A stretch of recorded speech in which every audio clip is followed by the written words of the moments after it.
Hello students, today our topic is midpoint theorem and the statement of midpoint theorem is the line segment joining the midpoints of two sides of a triangle is parallel to third side and half of it. Mid theorem का statement कहता है कि एक line segment जो कि to mid points को जोड़ता है किसी ट्रायंगल की टू साइड्स के, वह थर्ड साइड के पैरेलल होगा। हमारे यहाँ इस फिगर में एक ट्रायंगल दिख रहा है ABC। ये जो ट्रायंगल है ABC, इस ट्रायंगल के दो मिड पॉइंट्स हैं। कौन कौन से? E and F। ये जो E और F इसके मिड पॉइंट हैं और इस मिड पॉइंट को ज्वाइन करने वाला लाइन सेगमेंट कौन सा है? EF। ये जो EF है, अब थर्ड साइड हमारी बची कौन सी? AB हो गई, AC हो गई, तो थर्ड साइड बची BC। ये जो थर्ड साइड के क्या होगा? पैरेलल होगा और हाफ होगा। ये हमें प्रूफ करना है। तो सबसे पहले हम देखते हैं गिवन। हमें गिवन क्या दिया है? E and F are the mid points of side AB and AC। E और F जो है AB और AC के मिड पॉइंट्स हैं ट्राइंगल में। हमें प्रूफ करना है EF पैरेलल टू BC। ये जो EF है इस BC के पैरेलल है और क्या है? हाफ है। ये हमें प्रूफ करना है। हम कंस्ट्रक्शन करेंगे यहाँ पर। वैसे तो हमें एक ट्रायंगल, सिंपल ट्रायंगल ये मिला है। ये हमारे पास ABC है और ये इसके मिड पॉइंट्स हैं A, B, C, E and F। अब जो कंस्ट्रक्शन हमारा है वो आगे होगा। हम क्या करेंगे? इस BA के पैरेलल एक लाइन खींच लेंगे CD। इस BA के पैरेलल हमने एक लाइन CD खींच ली और EF को हमने एक्सटेंड कर दिया D तक। EF को D तक एक्सटेंड कर दिया। ये हमारा कंस्ट्रक्शन था। अब जो है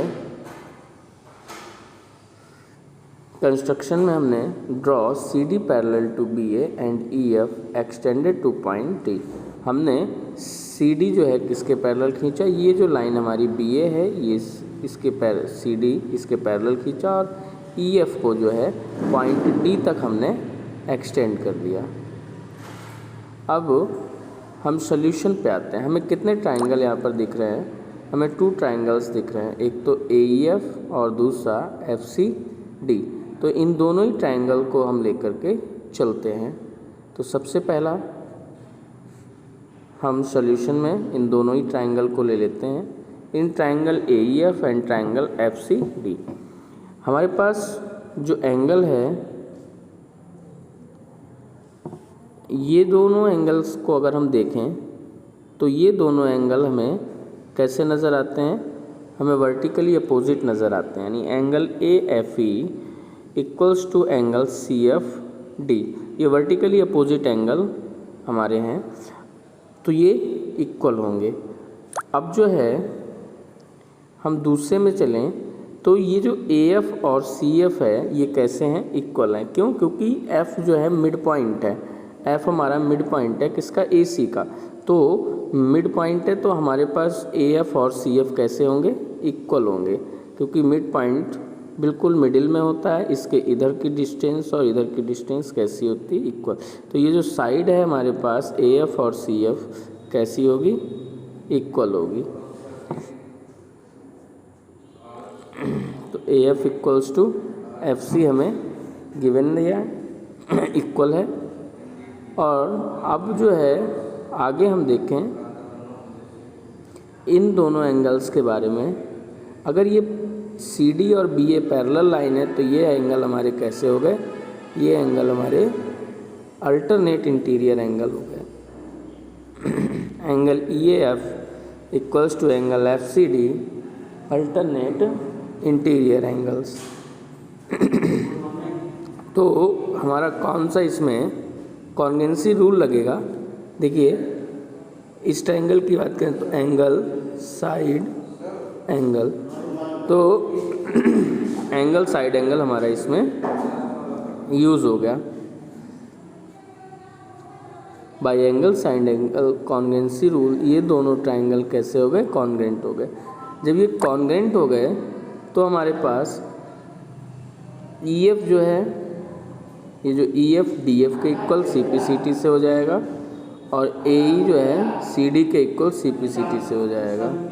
ठीक है, अब यहाँ पे ज़रा ध्यान देंगे, AE BE के इक्वल है और AE CD के भी इक्वल है, तो BE और CD इक्वल हो जाएंगे।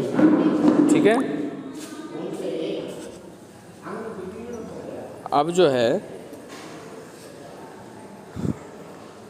हम आगे चलेंगे, देखेंगे here BE parallel to CD and BE equals to CD। तो यहाँ पर हमने देखा क्या कि हमारे पास पैरेलल लाइंस में क्या था,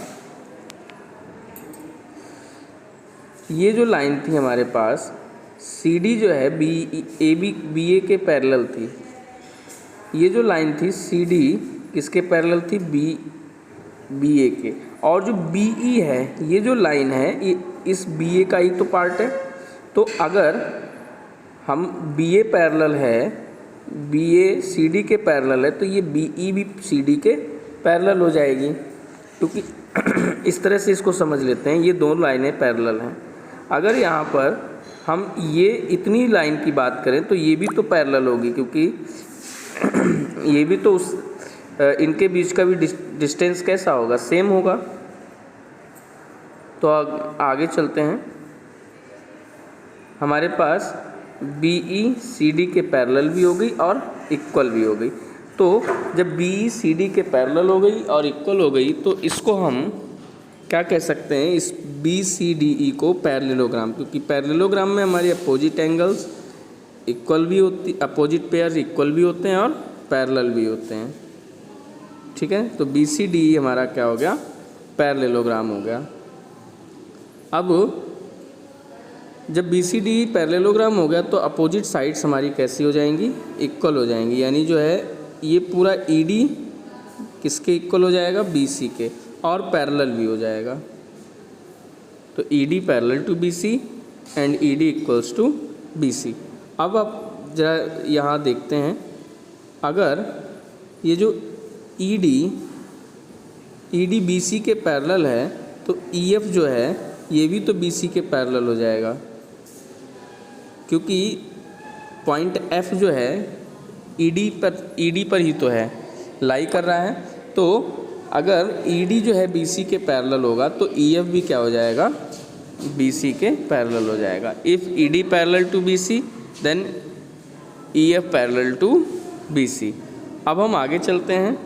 ED और BC हमारे इक्वल हैं, तो ED जो है किस EF और FD के सम से ही मिला है। इन दोनों को ऐड कर दें, if because EF is the part of ED, इसीलिए जो है EF BC के पैरेलल हो गया। अब हम आगे चलते हैं। ED equals to BC, ED को हम लिख सकते हैं EF प्लस DF, और यहाँ से हम देखेंगे EF और DF क्या हैं? इक्वल हैं। यहाँ से EF और DF इक्वल हैं, तो हम DF की प्लेस पे क्या राइट कर सकते हैं? EF। तो EF एंड EF क्या हो जाएगा हमारे पास? 2EF equals to BC and EF equals to half BC। यही हमें प्रूफ करना था कि EF BC के पैरेलल हो जाए और EF जो है BC का हाफ हो। यही मिड पॉइंट थ्योरम है। Thank you class.